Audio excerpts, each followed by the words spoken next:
الحمد لله اللهم صل وسلم على سيدنا محمد. برنامج شبح فكركaaga maanta waxaan la wadaagi doonaa runtii mowduuc muhiim ah ahayd in meel walba looga hadla in xaafid waliba iyo qof waliba uu ku baraarugsanaado uu ogaado sababtoo ah haddii aan lagu baraarugsaneyn dhibaato badan ay society-ga iyo bulshada ay u keenayaan. mowduuca maanta idinla wadaagi doono wuxuu yahay waxa la yiraahdo faqriga. runtii faqrigu waa maxay? faqrigu waa qofka aanan haysan dhaqaale lacag uu ku iibsado waxyaalaha basiga ay nolosha u baahan tahay. waa qofka oonan haysanin waxa uu ku iibsado wuxuu cunto ku iibsado aanan haysan. waa qofka aanan haysan meel uu seexdo. waa qofka oo xanuunsanaya oo aanan awood u lahayn dhaqtar aado. waa qofka uu doonayo inuu wax barto aanan iska bixin karin magaalada fiiga iskuulka lacagta lagu bixinayo. su'aal baa imika isweydiinna waxay tahay muxuu faqriga saameyn ku leeyahay garaadkeena muxuu saameyn ku leeyahay? waxaa jirta daraasad cusub ee Mareykanka laga sameeyey oo lagu sameeyey nimanka la yiraahdo sugar cane farmer, nimanka yacni dhirtan laga sameeyo sokorta ka ganacsada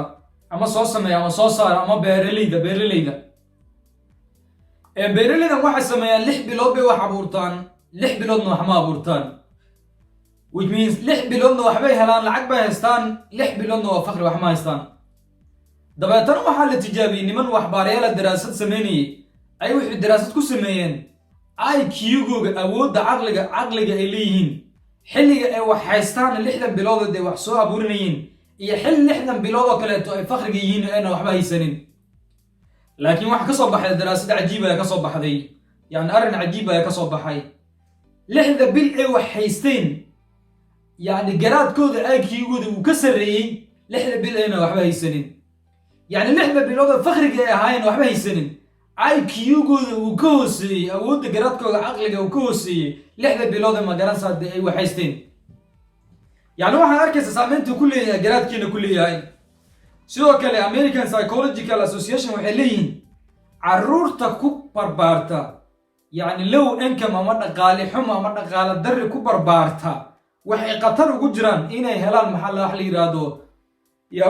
inay helaan poor cognitive, inay awoodooda garaadkooda ay ka yaraato. sidoo kale xagga iskuulka inay ka hooseeyaan ardada kale. sidoo kale waxay qatar ugu jiraan inay helaan wax la yiraahdo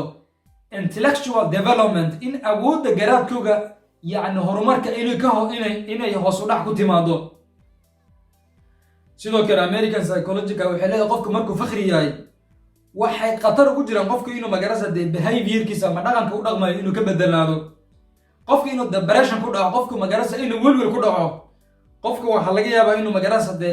dadka isdila inay ku bataan magarasa inta badan waxay u badan dadka faqriga. sidoo kale waxay saameyn ku yeelanaysaa yani hypothalamic pituitary adrenal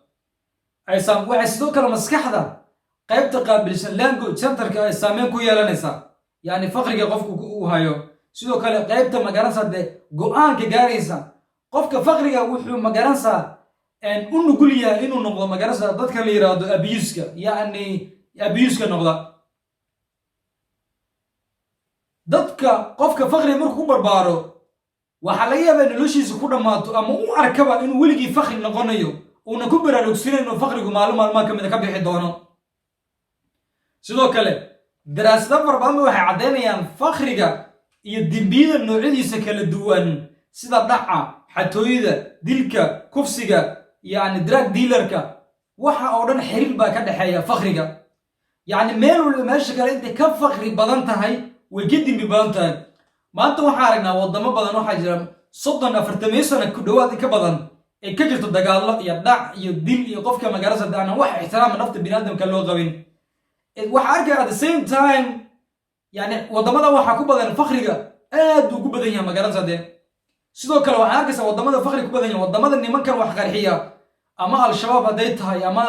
ISIS ama waxan wax magaranaysa dadka bini'aadamka laaya ama qarxiya waxa inta badan waxay ku badan yihiin wadamada faqriga aan waxba haysan ay ku badan yihiin magaranaysa.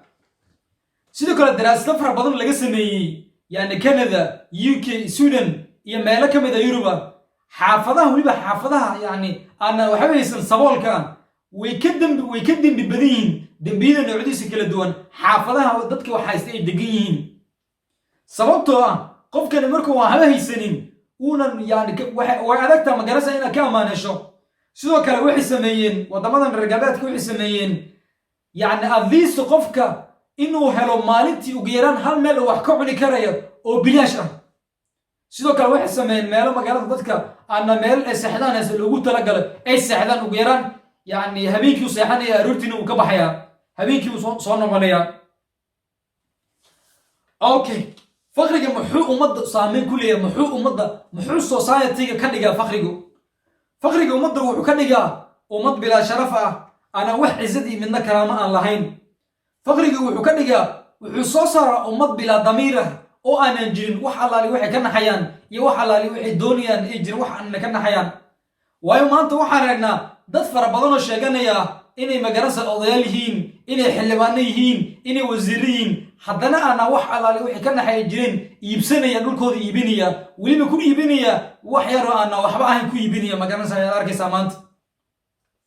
sidoo kale faqrigu wuxuu fasahaadiyaa wuxuu ku ciyaara ku dheelaa ummadda akhlaaqdeeda ayuu ku ciyaaraa faqriga wuxuu kordhiyaa dhaqan xumada ayuu ziyaadiyaa sidoo kale faqriga wuxuu dadka ka dhigaa ummad bilaa diin ah ayuu faqriga ka dhigaa wuxuu dadku ka dhigaa wuxuu ka qaadaa xorriyadda ayuu ka qaadaa wuxuu ka dhigaa dad addoomma ayuu faqriga ka dhigaa faqriga wuxuu baabi'iyaa bani'aadinimada ayuu baabi'iyaa sidoo kale faqriga wuxuu xumeeyaa ummad wuxuu soo saaraa jaahilnima ku barbaartay aanaa waxba qori karin ayuu inta badan soo saaraa tarbiyaddana wuu kaga ciyaaraa faqriga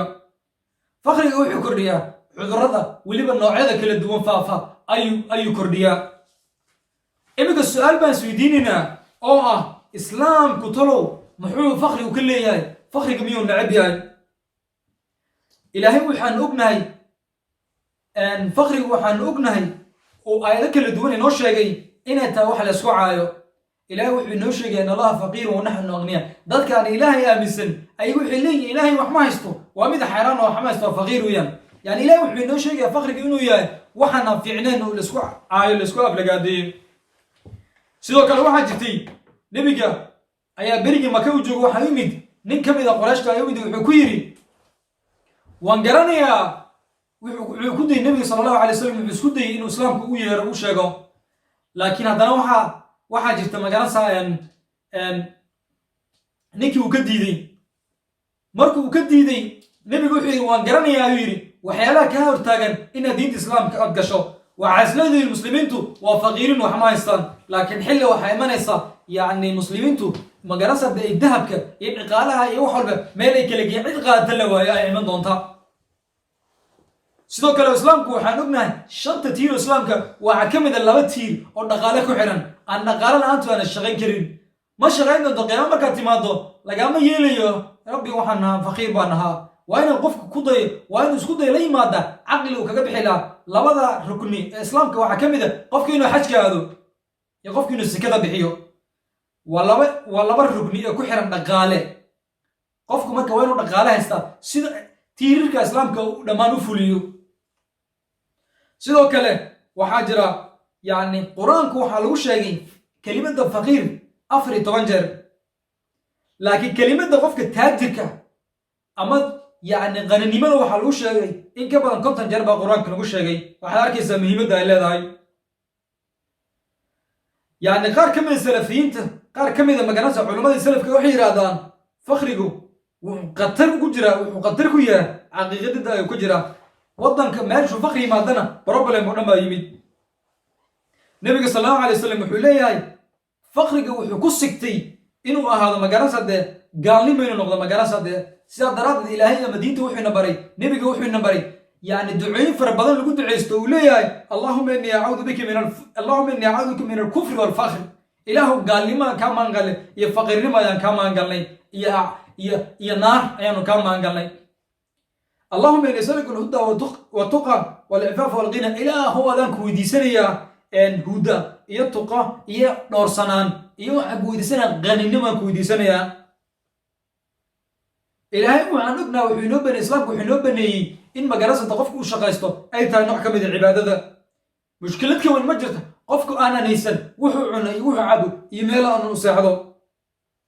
sidoo kale xadiisas badan waxaa jira oo nabiga sallallahu alayhi wasallam inagu boorinayo qofka inuu shaqaysto qofka inuu asaga wuxuu cunay soo saarto qofka magarasa asaga inuu noqdo qof sareeya qofka inuu noqdo wuxuu asaga soo saarto noqdo xadiisada waxaa ka mid ah nabiga sallallahu alayhi wasallam uu leeyahay man akala qofkii magarasa cunto wuxuu asaga uu soo shaqaysto cuna yani gacantiisa wuxuu ku soo shaqaysta ninka magarasa xadiis waxaa jira abi musa al-ash'ari uu leeyahay yani muslim walba waxa qasab ku ayna sadaqaysta يا رسول الله waxaa lagu yiraahdo qofku weysanina muxuu sadaqaysanaya markaas wuxuu leeyahay nabiga asaga ha shaqaysto lacag soo saarto in naftiisa isku sadaqaysto xadiis kale waxaa jireen maalinta qiyaamaha waxa imanaya dad fara badan waxa imanaya yani wajigooda aad moodo in magarasada dhiig iyo hilib ka muuqdo magarasada waa dadka adduunyada markii joogeen dadka waxa weydiisan jireen ana shaqaysan jireen qaybta koowaad halkaas inoo joogada qaybta labaad waxaan kaga hadli doonaa faqriga sida looga baxaa. Asalaamu calaykum waraxmatullaahi wabarakaatuh.